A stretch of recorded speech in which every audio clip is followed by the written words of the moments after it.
창세기 47장 7절로 10절 말씀을 우리 같이 함께 합독해 볼까요? 같이 봉독합니다. 요셉이 자기 아버지 야곱을 인도하여 바로 앞에 서게 하니 야곱이 바로에게 축복하며 바로가 야곱에게 묻되 내 나이가 얼마냐? 야곱 바로에게 하되 내 나그네 길의 세월이 130년이다. 내 나이가 얼마 못 되니 우리 조상의 나그네 길에 연조에 미치지 못하나 험악한 세월을 보내었나이다 하고 야곱이 바로에게 축복하고 그 앞에서 나오니라. 아멘.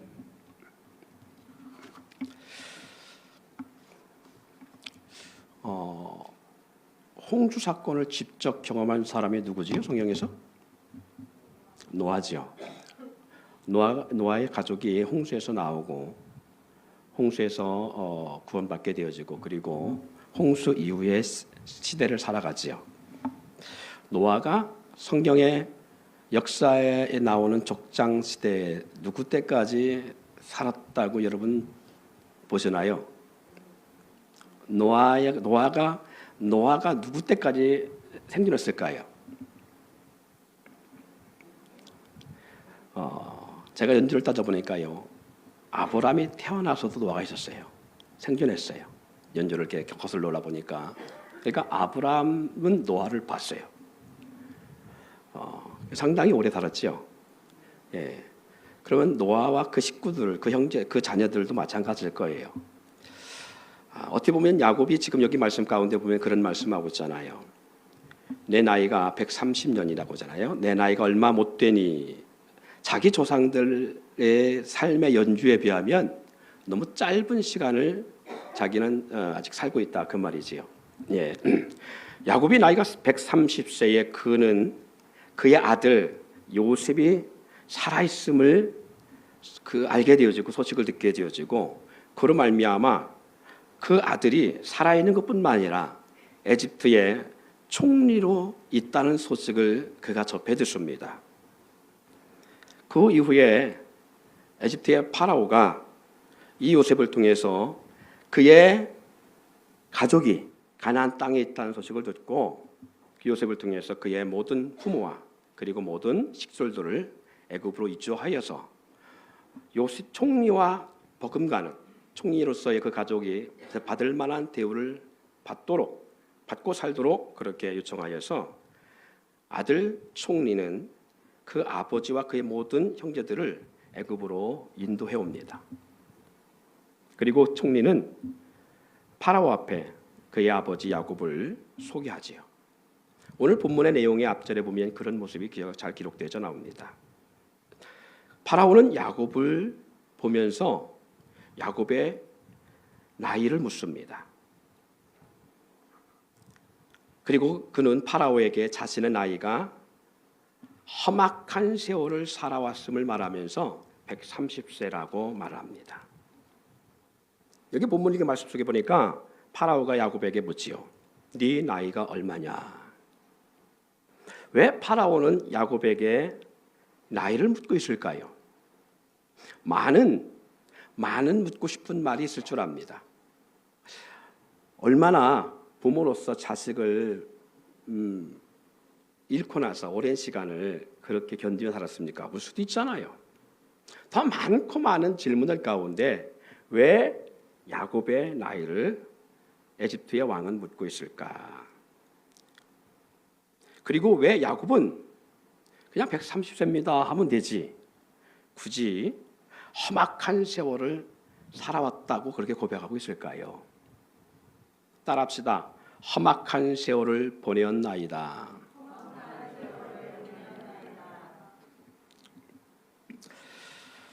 그래요.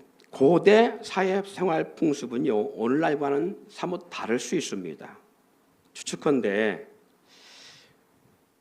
왜 파라오는 야곱의 나이를 묻을까 할 때에 야곱의 모습이나 행상이 너무 늙어 보이거나 수레한 모습이 있어서 그렇게 물어본 것이 아닐까. 또 그리고 어떻게 보면 그 형제들 가운데 가장 막내 바로 전 그러한 어떻게 보면 막내와 가까운 그 아들이잖아요. 요셉과 아버지를 볼 때 너무 괴리감이 있어 보일 수도 있어요.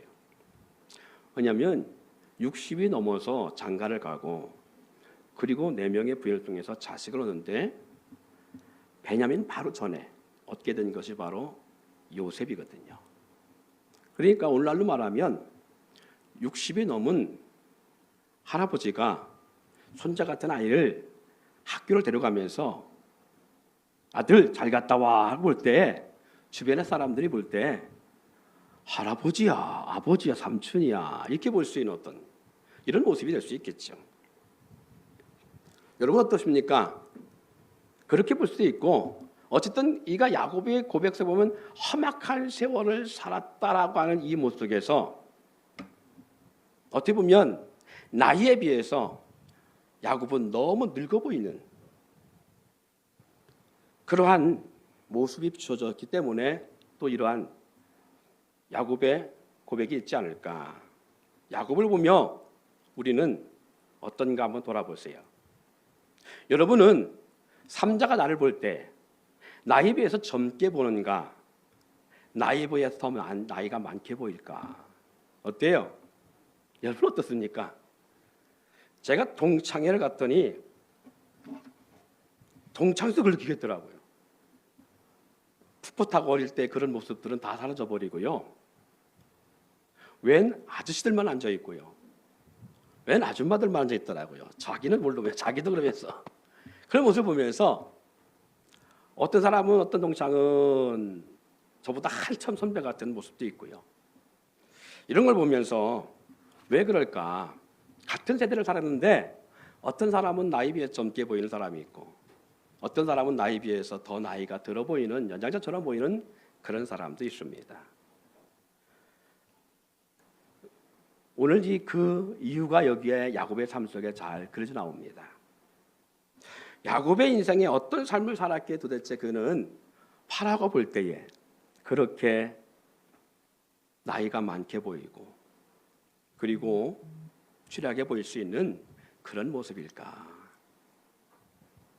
그의 생애를 잘 우리가 한번 이 시간 살펴보면서 우리는 어떤가 한번 조명해 보시길 바랍니다.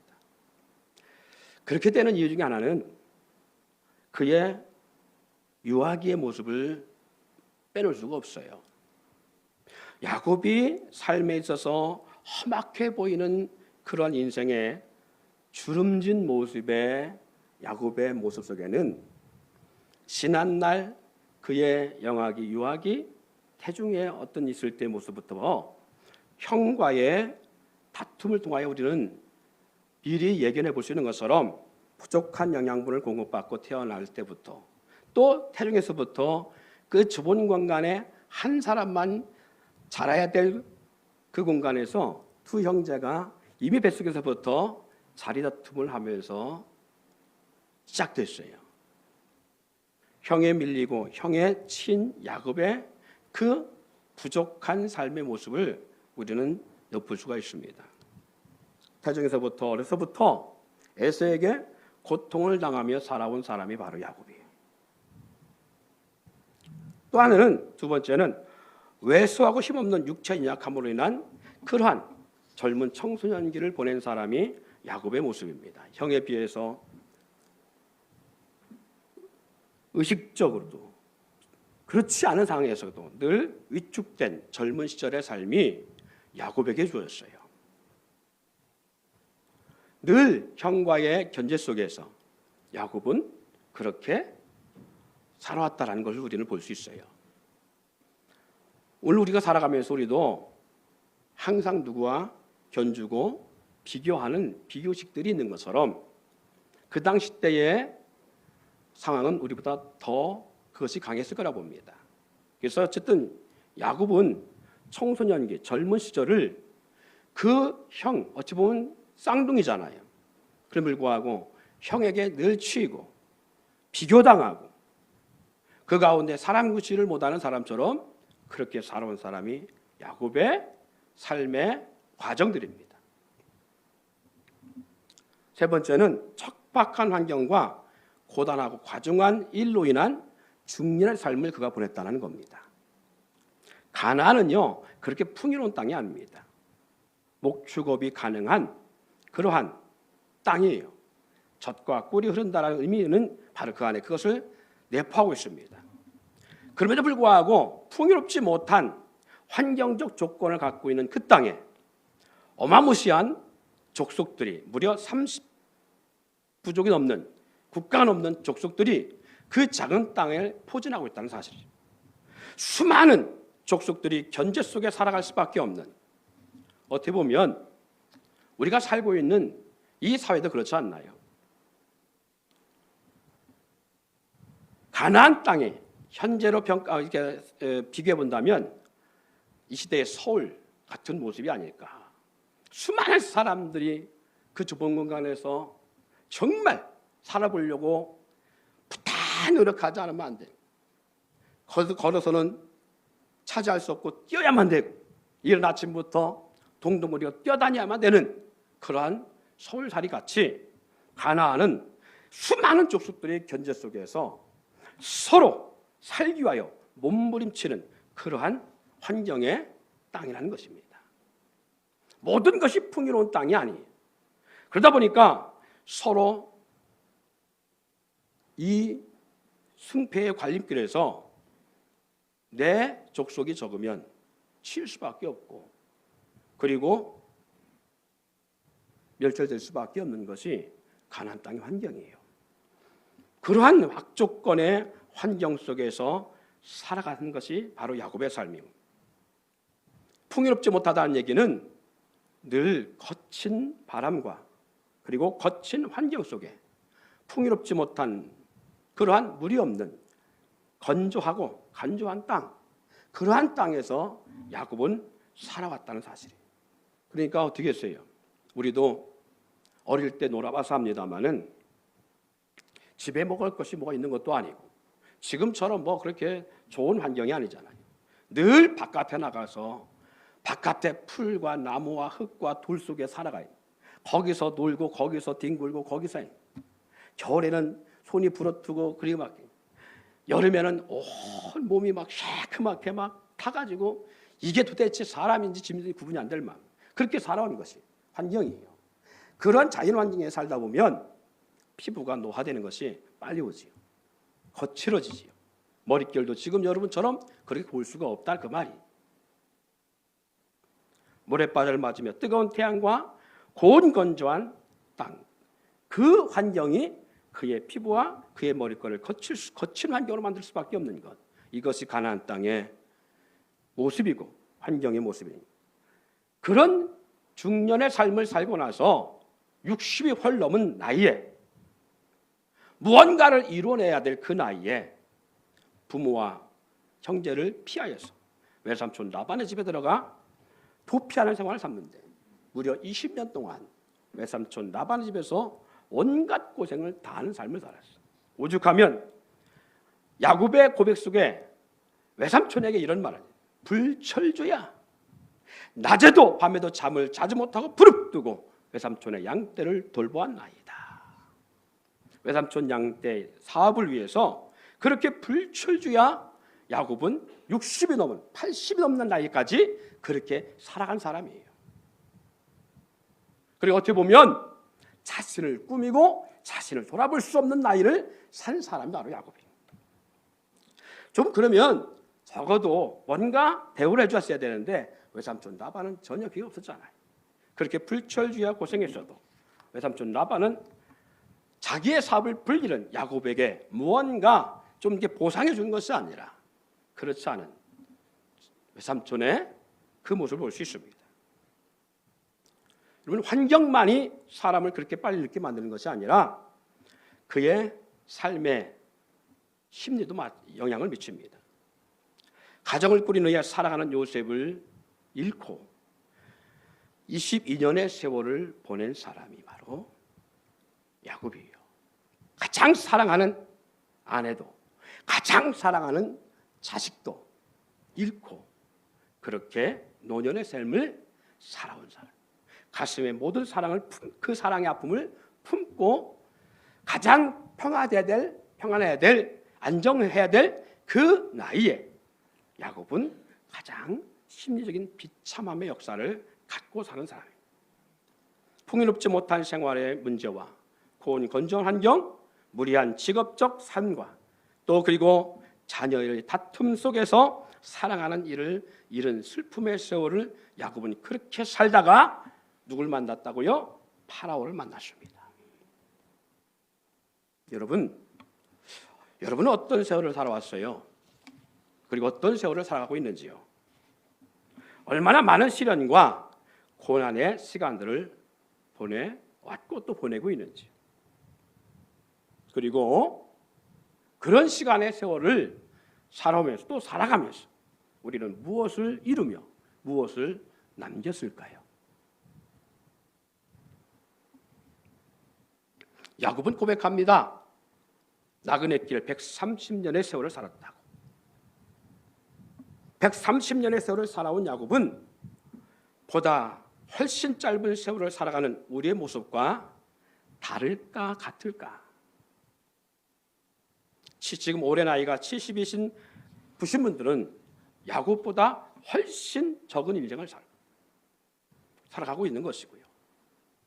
40, 50은 더 말할 나위 없이 짧은 인생을 살아가고 있는 거잖아요. 우리보다 훨씬 오랜 시간을 살아갔어도 야곱의 고백 속에 있는 것은 내 인생의 험악한 세월을 살아왔나이다.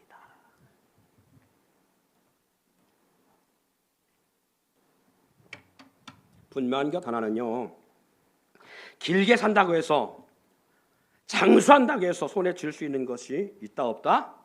없어요. 길게 산다고 해서 손에 쥘 수 있는 것이 없는 뭐 같은 세월이다? 야곱이 고백한 것처럼 나그네 길의 세월이라는 거예요. 나그네 길의 세월이라는 거예요.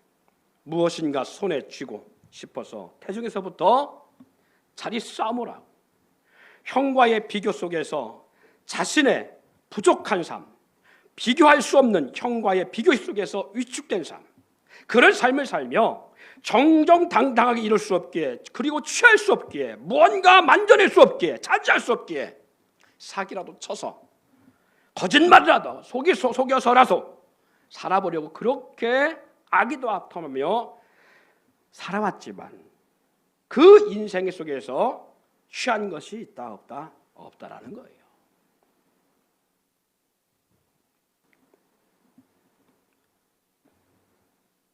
그 전도서 2장 21절 23절에 이렇게 말씀합니다. 어떤 사람은 그 지혜와 지식과 재주를 다하여 수고하였어도 그가 얻은 것을 수고하지 아니한 자에게 그의 몫으로 남겨주리니 이것도 헛된 것이며 큰 악이로다. 사람이 해 아래서 행하는 모든 수고와 마음에 애쓰는 것이 무슨 소득이 있으랴. 일평생에 근심하며 수고하는 것이 슬픔뿐이라. 그의 마음에 밤에도 쉬지 아니하나니 그것도 헛되도다. 밤에도 쉬지 않답니다.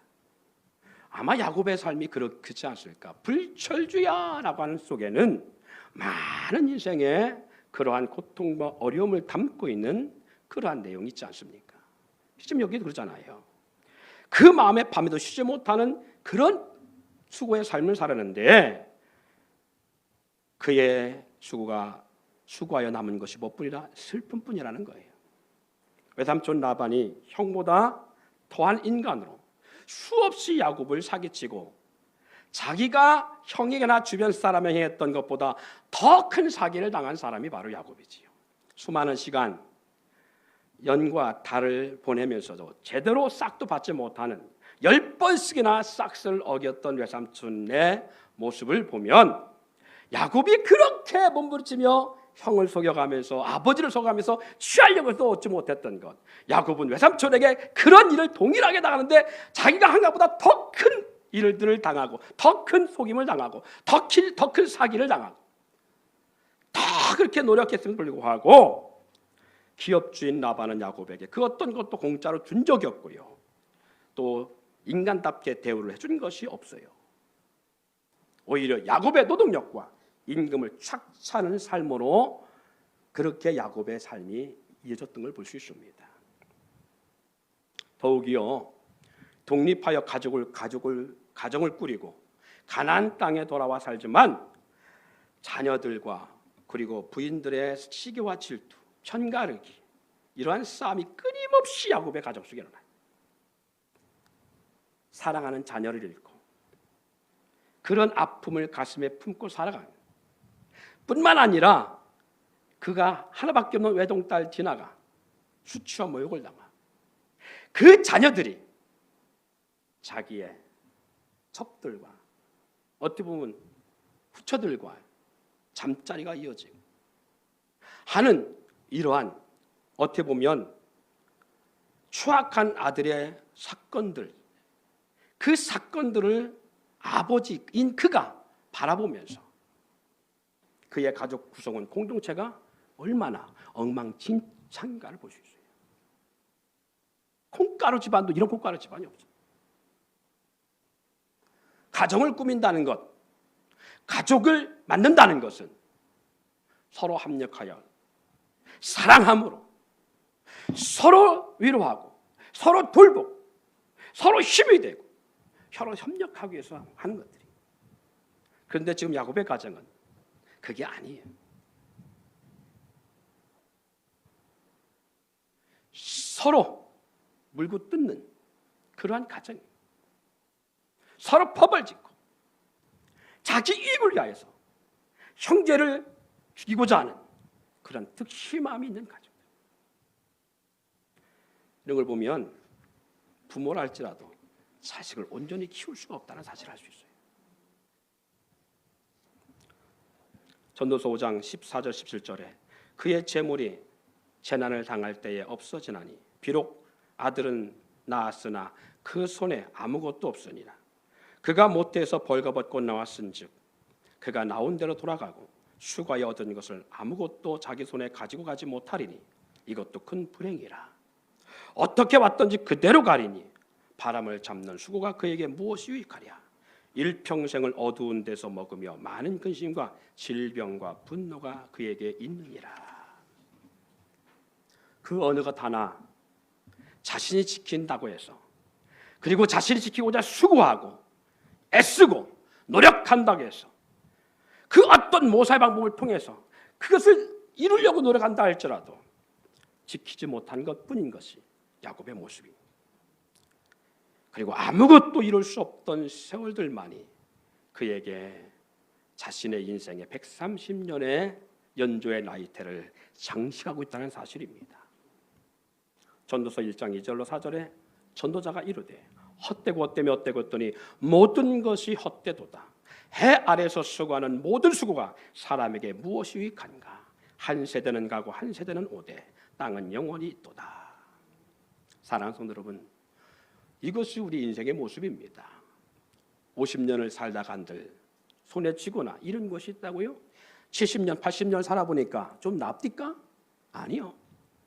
우리보다 인생의 선배같이 야곱은 130년까지 살아봤는데도 불구하고 여전히 손에 쥔 것이 없고 뭔가 이룬 것이 없고 안정된 삶이 아니고 평화롭지 못하고 수고하고 노력하고 그렇게 몸부림치고 정정당당하게 안 되니까 사기를 쳐서라도 뭔가 잃어보려고 노력했어도 손에 쥔 것이 아무것도 없다라는 거예요.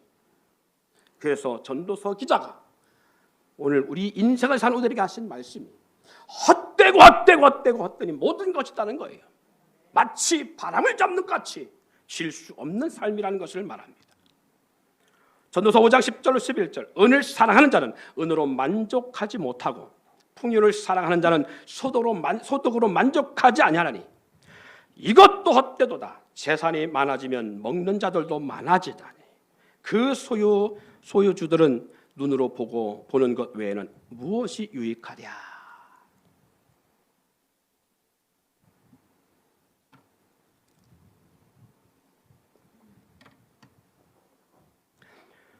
결국 모진 나그네 삶을 살아오며 알게 된 것은 야곱이 깨닫게 된 게 하나가 바로 그것입니다.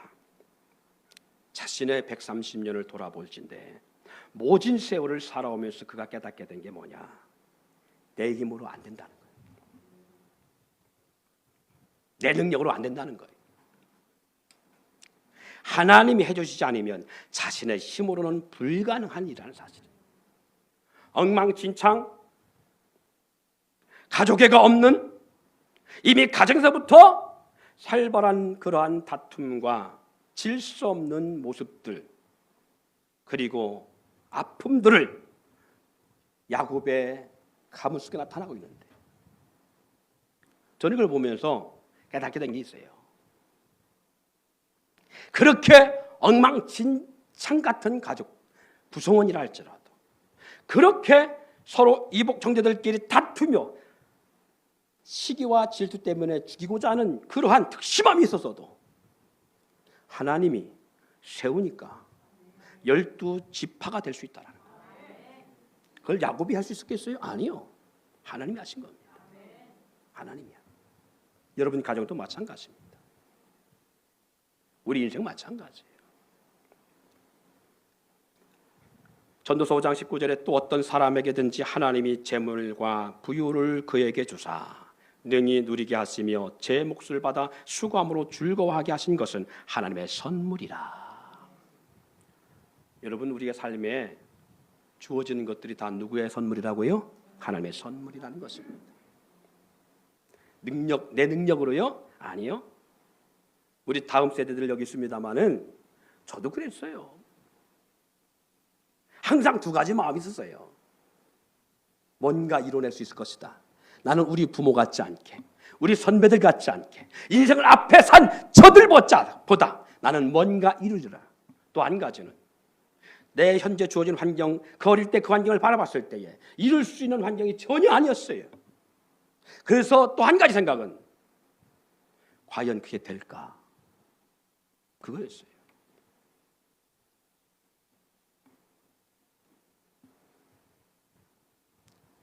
인생을 살면서 알게 된 게 저도 그것입니다. 하나님이 하시지 않으면 안 된다는 거예요. 내 노력이요? 그건 한계가 있어요. 어떤 사람은 그렇게 노력하지도 않은데 금방 뭐가 돼요.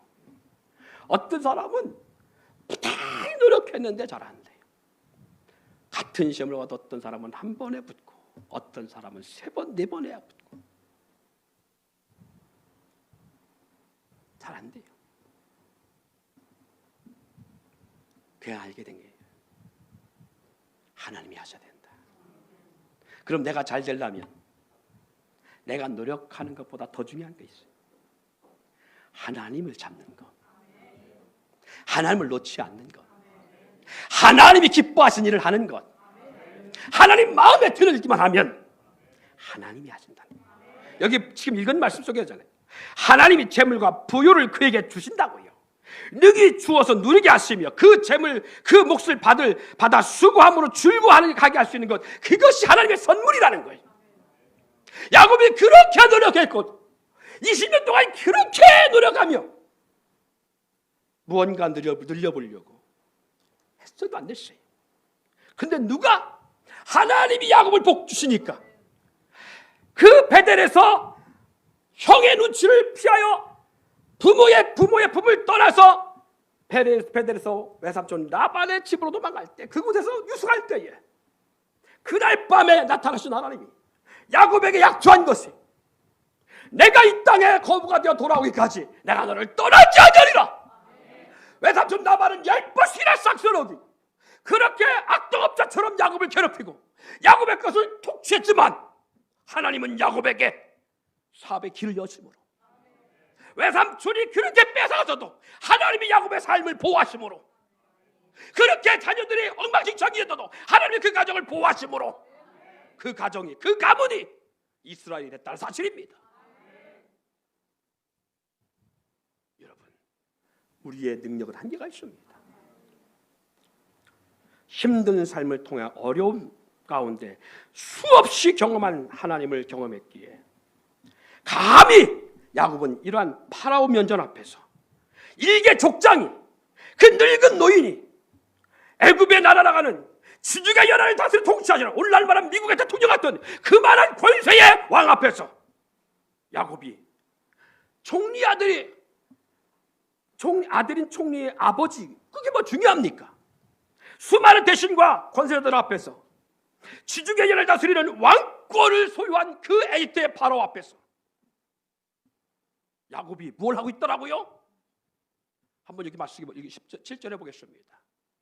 요셉이 자기 아버지 야곱을 인도하여 바로 앞에 서게 하니, 야곱이 뭘 하겠다고요?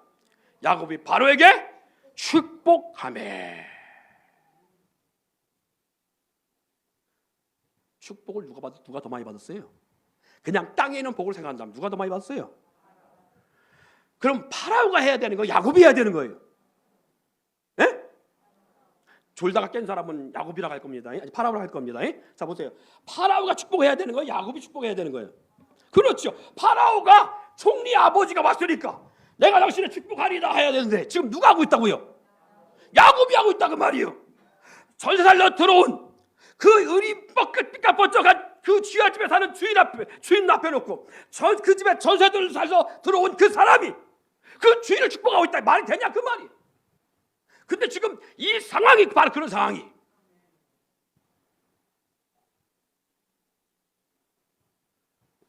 저 같으면 다리가 떨려서 감히 말도 못할 텐데 야곱은 대포가 있어요. 탁 던졌어. 파라오여, 내가 당신을 주의 이름으로 축복하나이다. 지금 겉으로 누가 더 많이 부유한 사람인데, 지금 겉으로 누가 더 출세한 사람인데, 누가 더 형통한 사람이고 누가 더 많은 것을 누리고 있는데요. 그런데 상황이 그렇지 않다 그 말이에요. 이러한 야곱을 볼 때에 이 파라오가 그래서 물어본 거예요. 네 나이가 몇 살이냐? 도대체 너 몇 살인데 나한테 네가 축복을 안 물어? 이 말입니다. 그런데 야곱은 알았어요. 뭘 알았냐? 하나님 축복하지 않으면 당신도 별 수 없습니다. 아까 읽은 말씀 뭐예요? 하나님의 선물이라겠잖아요. 그것이 당신이 하나님을 믿든 믿지 않든 다른 신을 섬기든 그건 중요하지 않습니다. 이 모든 만물을 창조하신 하나님이시고 하나님이 모든 만물의 통치자이신데 당신의 그 자리에 오르게 한 것도 당신은 다른 신이라 말할지 모르지만 나는 여호와 하나님을 믿습니다. 그러므로 말미암아 내 하나님 여호와 만군의 주 여호와가 당신을 축복하지 않으면 당신도 별 수 없습니다. 이렇게 당당하게 야곱이 지금 그 파라오 앞에 하고 있는 것입니다. 그 어떤 사람이든 하나님의 손 안에 있으며 하나님이 복 주지 않으면 안 된다는 확신이 누구에게 있었다? 야곱에게 있었다. 비록 행사는 초라하고 극노인 같은 그런 비루한 모습이지만 파라오를 축복하는 그런 모습은 그냥 허세가 아니라 그런 모진 세월 속에서 야곱이 경험한 하나님이 있기 때문에 그래요. 그 모진 세월 속에서 내 능력이 아니라 하나님이었다는 거예요. 하나님만이 내 세계의 능력자라는 사실. 그래서 시편 117편 1절 2절 이런 말씀을 하고 있어요. 여호와께서 집을 세우지 아니하시면 세우는 자의 수고가 헛되며 여호와께서 성을 지키지 아니하시면 파수꾼에 깨어 있음이 헛되도다. 너희가 일찍 자고 일찍 일어나 늦게 누우며 수고의 떡을 먹으며 헛되도다. 그러므로 여호와께서 그의 사랑하는 자에게 잠을 주신도다. 여러분, 이 시간에 잠자는 건 사랑해 주신 게 아니에요. 이 시간에 잠자는 건 여러분을 사랑해 주신 것이 아니라 영적으로 어둠의 역사가 여러분 말씀을 듣고 깨닫고 말씀에 서서 축복받을까 봐 사탄의 배 아파서 여러분을 잠을 자게 하고 말씀 못 듣게 하고 예배 은혜 못 받게 하고 은혜 생활을 못하게 하는 거예요. 여러분, 잘 살고 못 사는 건 중요하지 않습니다. 나이가 많고 적음도 중요하지 않습니다. 나이 많다고 일찍 가고 나이가 적다고 나중까지 아니요. 오는 데는 순서에서 할지 모르겠지만 갈 때는 순서가 없습니다. 그렇기 때문에 나이가 많고 적음이 중요하지 않아요.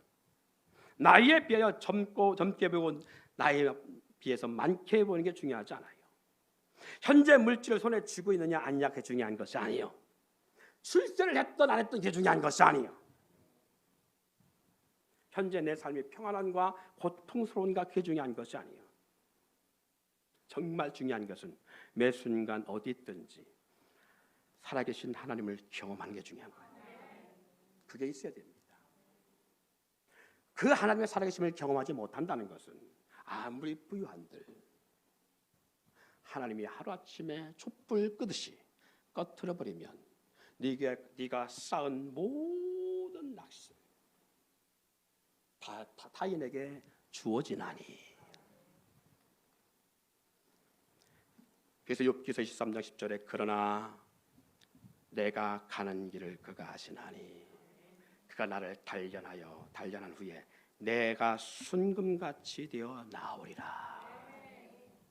여러분, 고난이 중요한 게 그거예요. 고통이 중요한 것이 바로 그거예요.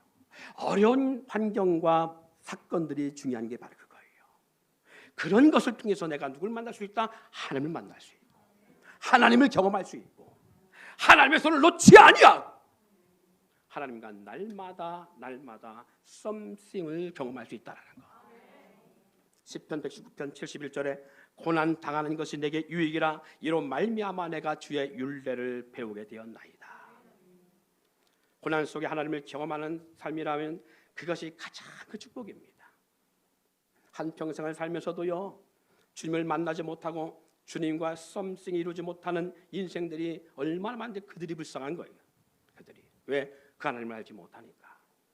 비록 야곱같이 고단한 그러한 나그네 삶을 살지라도 살아계신 주님을 체험하고 삶 속에서 그 주님과의 그 교제가 이루어지고 주님이 역사를 경험한다는 것은 최고의 가치 있는 삶을 누리고 있는 것입니다. 그래서 전도서 11장 9절로 10절 말씀에 청년들아 내 어릴 때를 즐거워하며 내 청년의 날들을 마음에 기뻐하여 마음에 원하는 길들과 내 눈이 보는 대로 행하라. 그러나 하나님이 이 모든 일로 말미암아 너를 심판하실 줄 알라. 우리가 오늘 나를 살아갈 수 있어요. 하나님이 굳이 막지 않습니다. 왜요? 자유의지니까. 선악을 따먹는 그 현장 속에도 하나님이 가장 사랑했던 하나님의 형상과 모양을 따라 지음받은 아담과 하와 아닙니까? 그런데 그들이 먹지 말라고 하는 선악의 열매를 따먹는 그 순간도 하나님은 침묵하셨어요. 왜? 자유지니까. 그래서 따먹으면 불순종, 따먹지 않으면 네가 나를 순종하는구나. 네가 이렇게 나를 사랑하는구나. 이렇게 네가 나를 신뢰하는구나. 그걸 보시는 거예요. 오늘 우리 말씀 속에 본문으로 말씀하고 있습니다. 청년들아! 내 청년의 날들을 마음에 기뻐하며 마음에 원하는 길들과 내 눈이 보는 대로 행하라. 그러나 하나님이 이 모든 일로 말미암아 너를 심판하실 줄 알라. 우리 마음대로 할 수 있어요. 주님 눈치 안 보고 할 수 있고요. 눈치 보면 할 수도 있어요. 주님 앞에 우리가 어떻게 내가 살던 하나님 그것 때문에 당장 요놈하고 가지 않습니다. 그렇게 하면 자유지가 없는 것이지요. 놔비둡니다. 언제 평가하시느냐? 나중에.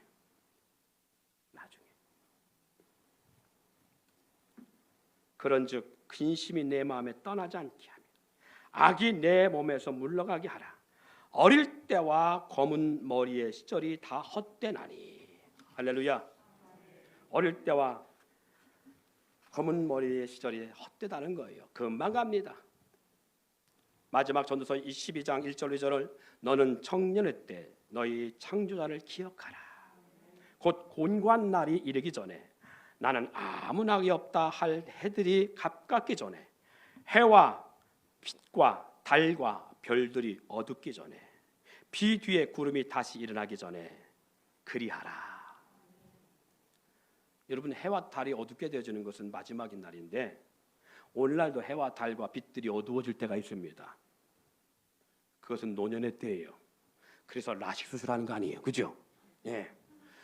이렇게 막 새롭게 막 등도 갈고 했는데 여전히 침침하고 어두워. 아니 해가 옛날에 밝았던 것 같은데 날마다 어두워져. 예? 그래서 난 늘 어둡겠다 생각했는데 연세 드신 분들 라식 수술하고 와서 하시는 하나같이 하는 간증이에요. 그게 나시들하니까 세상이 달라 보여 그러더라고요. 그러니까 다시 말해서 눈이 어두워진다는 것은 주님 부르실 날이 다가오고 있다는 거예요. 그래서 말씀하시는 거예요. 젊을 때에 너의 창조자를 기억하라는 거예요. 왜? 내가 원하는 대로, 내가 하고 싶은 대로, 내 눈에 좋은 대로 내가 마음대로 할 수 있다. 그러나 반드시 기억할 것은 하나님의 심판이 있다는 거예요. 여러분, 야곱이 그렇게 당당하게 한 일개 부족의 추장에 불과한 사람, 극노인이 대학을 다녔겠습니까? 학벌이 있겠습니까?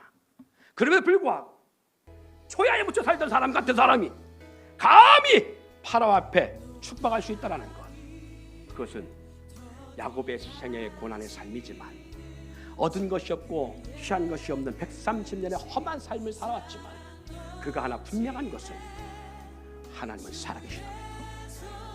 하나님이 하셔야 된다는 것. 야곱은 130년에서 얻은 게 바로 그거예요. 그러기에 그는 파라오를 축복할 수 있습니다. 여러분 나이에 130세를 산다. 아니,